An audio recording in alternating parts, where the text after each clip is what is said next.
আসসালামু আলাইকুম আরহামতুল্লাহি ওয়া বারাকাতুহু। আল্লাহ পাক রব্বুল আলামিন তিনি তিনার পেয়ারা হাবিব নবী মুহাম্মদ মুস্তাফা সাল্লাল্লাহু তাআলা আলাইহি সাল্লামকে বলছেন, হে হাবিব, আপনি বলে দেন যে আল্লাহকে ভালোবাসতে হলে আগে তিনার পেয়ারা হাবিব নবী মুহাম্মদ মুস্তাফা সাল্লাল্লাহু তাআলা আলাইহি সাল্লামকে ভালোবাসতে হবে, নচেত তোমরা যে আল্লাহকে ভালোবাসতে চাইছো সে ভালোবাসার কোনো মূল্য থাকবে না। সুতরাং আল্লাহর ইত্তেবা, আল্লাহর মহব্বত, আল্লাহর ভালোবাসা করার আগে আল্লাহর রসুল পাক সাল্লাল্লাহু তাআলা আলাইহি সাল্লামকে ভালোবাসতে হবে, তাহলে আল্লাহকে ভালোবাসা হবে। এরপরে এইখানে শেষ নয়, আল্লাহ পাক রব্বুল আলামিন আবার বললেন যে আমি তাদের সকল গুনাহ ক্ষমা করে দেবো, আমি গফুর রহিম, আমি ক্ষমাশীল, আমি ক্ষমাকারী। তাহলে বান্দা বান্দি সকল গুনাহ ক্ষমা করে দেবো কোন কাজের বিনিময়ে? নামাজের বিনিময়ে বলেছে, সালাতের বিনিময়ে বলেছে,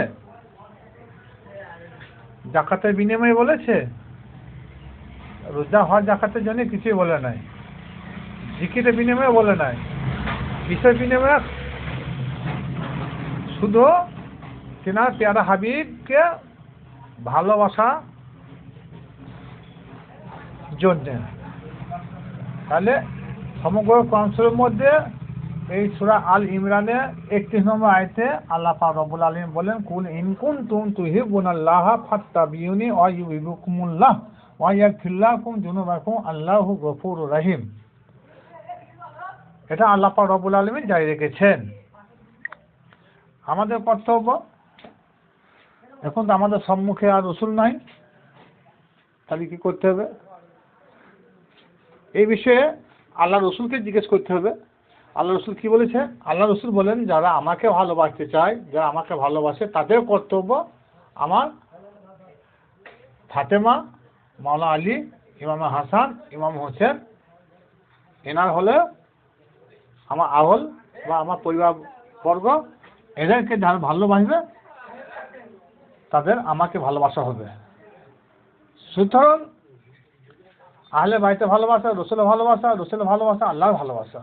বর্তমান সমাজে মানুষ আহলের বাইতের ভালোবাসাই বুঝে না, নামাজে ভালোবাসা বুঝেছে, হজ জাকাত কুরবানি ভালোবাসা বুঝেছে, কিন্তু কোরআনের প্রতি লক্ষ্য রাখে না।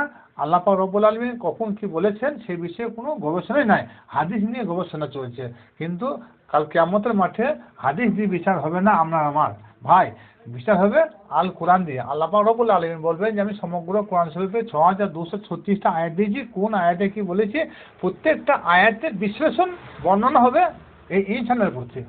আল্লাহ কোনটা হারাম বলেছে সেটা আমাদের মানতে হবে, যেটা হালাল বলে সেটা আমাদের মানতে হবে, আর আল্লাহ যেটা হারাম বলেছে সেটা আমরা যদি জায়েজ বলি সেটা আমাদের সাজা ভোগ করতে হবে। আল্লাহ যেটা আদেশ করেছে তার বিপক্ষে যদি আমরা যাই আমাদের সাজা ভোগ করতে হবে। সুতরাং আল্লাহর রসুল পাক সাল্লাল্লাহু তাআলা আলাইহি সাল্লামের বিধিবিধানকে আমাদের মেনে জীবন কাটাতে হবে। আর আল্লাহ রসুল আমাদের সম্মুখে নয়, তার জন্য আল্লাহ রসুল পাক কি বলে গেছে যে আমাকে ভালোবাসতে হলে আমার আহলে বাইতকে ভালোবাসতে হবে। আর আহলে বাইতের যারা অনুসারী হবে তারাও সে পাক পঞ্জাতনকেই ভালোবাসবে। আর পাক পঞ্জাতনকে ভালোবাসা মানে আল্লাহ রসুলকে ভালোবাসা, আল্লাহ রসুলকে ভালোবাসা মানে আল্লাহকে ভালোবাসা। কিন্তু বর্তমান সমাজে মানুষ বুঝে না, আহলে বাইত কাকে বলে বোঝে না, পঞ্জাতন কাকে বলে বোঝে না। আর আহলে বাইতের অনুসরণ ছাড়া কোনো ইবাদত বন্দেগী কিছুই নাই। কারণ আল্লাহ পাক রব্বুল আলামিন সমগ্র কোরআন শরীফে বেশিরভাগ বলেছে আমরাই কোরআন নাযিল করেছি, আমরা তোমার সাহায্যের মধ্যে রয়েছি। এই আমরা শব্দটা কেন বললো এটা একটা গবেষণার বিষয় আছে, এ সবার মাথা ঢুকবে না। সুতরাং আমরা নামাজ রোজা হজ জাকাত যে যত পারবো করবো, তার সঙ্গে আহলে বাইতে যদি মোহাম্মদ আমাদের দিল থেকে যদি মুছে যায় আমাদের কোনো ইবাদত বন্দেগী আমাদের কাজে আসবে না।